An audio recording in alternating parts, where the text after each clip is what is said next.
ధనుసు రాశి.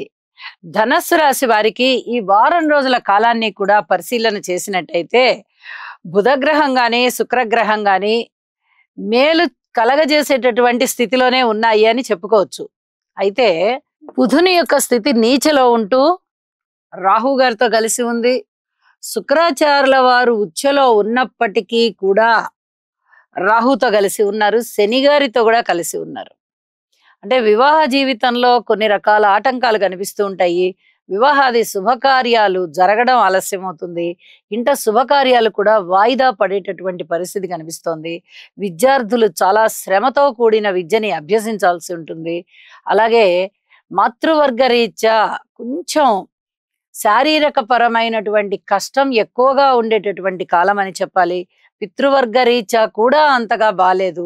ఈ రవి రాహుల కలయిక 4వ స్థానంలో ఏర్పడుతూ ఉన్నందువల్ల మనశ్శాంతి బాగా లోపిస్తూ ఉన్నది.